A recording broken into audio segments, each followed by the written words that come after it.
Speaking up at work doesn't get you fired. It does something quieter than that. The moment you voice a concern, even one that's completely justified, something shifts.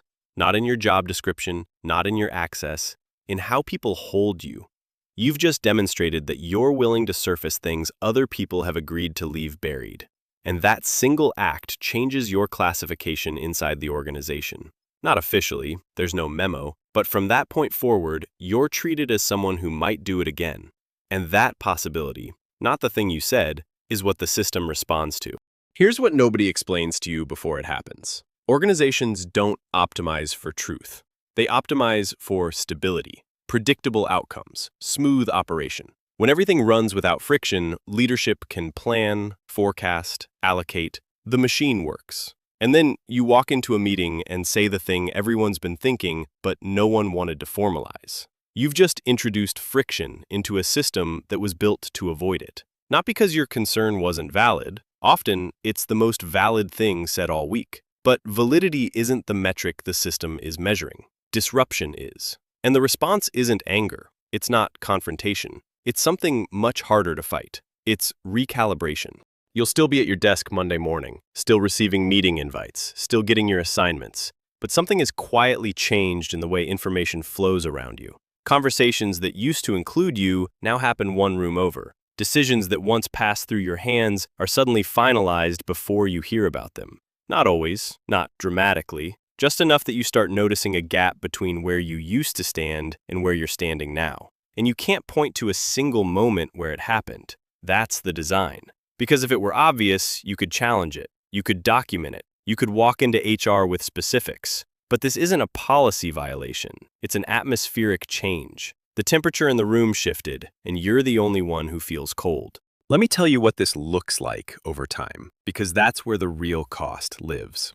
In the first few weeks, nothing seems different. People still say good morning, your boss still responds to your emails, you might even get a quiet nod from someone who appreciated what you said.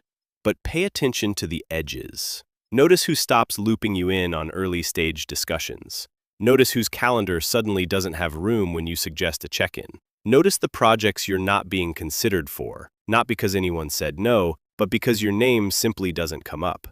6 months later, you're still performing at the same level, maybe higher. You've been quietly overcompensating, trying to rebuild something you can't even confirm you lost.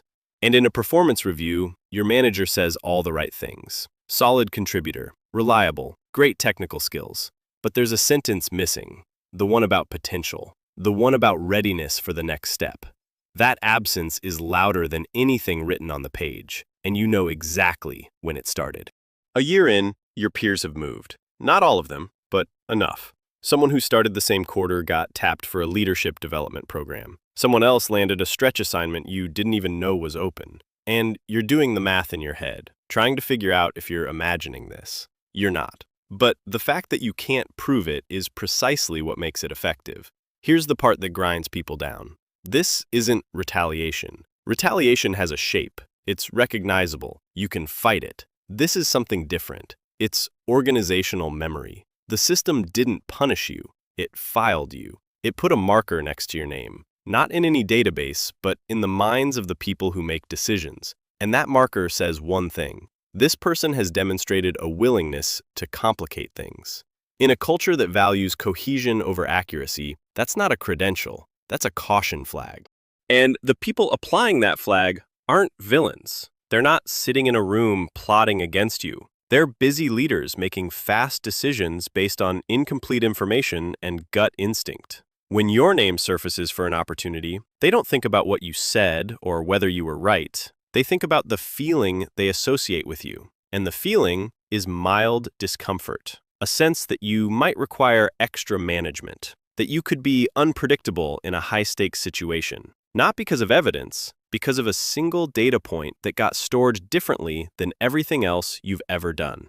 Now here's what this does to you internally, and this part is worse than the career impact.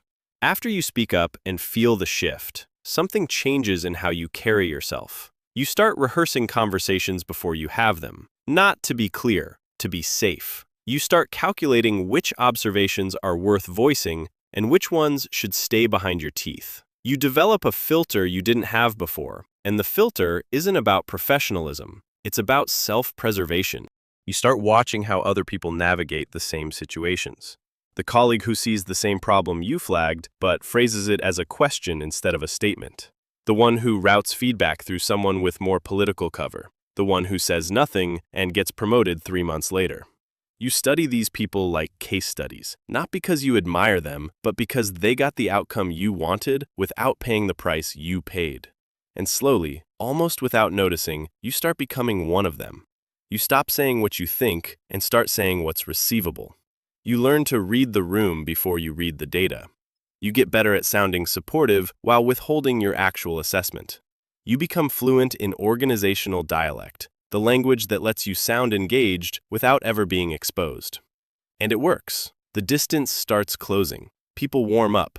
Opportunities reappear. You get your trajectory back, or something close to it. But there's a cost you didn't budget for. You've become someone who knows the truth and chooses not to say it. Not because you don't care, but because you learned what caring costs. This is the trap nobody warns you about. It's not that speaking up destroys your career. Plenty of people speak up and survive. Some even thrive. But the calculation changes permanently after you've done it once. Before you spoke up, silence was just absence. You hadn't said anything because the moment hadn't arrived. After you speak up, silence becomes a choice. And every time you make that choice, you feel the weight of it. You know you're sitting on something. You know the room would benefit from hearing it, and you choose not to. Because the last time you offered honesty, the organization treated it like a liability. That weight accumulates. It changes how you see yourself at work. You used to feel like someone who contributed fully. Now you feel like someone who contributes selectively. And the difference between those two things is the difference between engagement and performance. You're still performing. You're just not fully there anymore. Let me be clear about something. I'm not telling you never to speak up. There are moments where silence is complicity, where the thing that needs to be said is urgent enough that the personal cost is irrelevant, where staying quiet would violate something deeper than career strategy.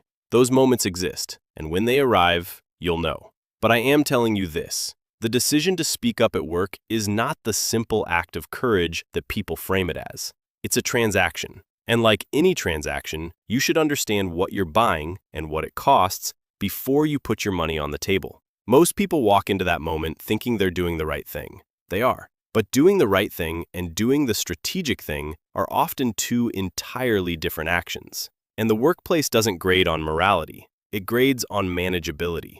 The people who navigate this best aren't the ones who always speak up or always stay quiet. They're the ones who understand that every organization has a tolerance threshold for honesty, and they've figured out exactly where that line sits. They know which battles change outcomes and which ones just change how they're perceived. They pick their moments with surgical precision, and they accept that most of the time, the smartest play is to hold the observation, file it privately, and wait for a moment where the truth can land without collateral damage. That sounds cynical. Maybe it is. But the alternative, speaking freely and absorbing the cost every time, isn't integrity. It's just expensive. And the people who pay that price repeatedly don't usually end up in positions where they can change anything. So the next time you're sitting in a meeting and you see the thing nobody else is willing to name, pause. Not because you're scared, because you're calculating. Ask yourself whether saying this will actually change the outcome, or whether it will only change how people see you. Ask yourself whether the room can absorb what you're about to introduce,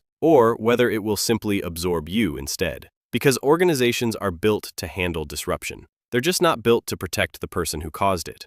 And that distinction, the one between handling a problem and handling the person who named it, is the invisible architecture of every workplace you'll ever enter. It doesn't matter if the company talks about transparency in its values statement. It doesn't matter if your manager says their door is always open. The system responds to friction the same way every time. It identifies the source and it adjusts. You wanted to make things better. That impulse was right, but the system wasn't asking for better, it was asking for smooth. And the moment you gave it something else, you stopped being part of the current and started being something the current flows around.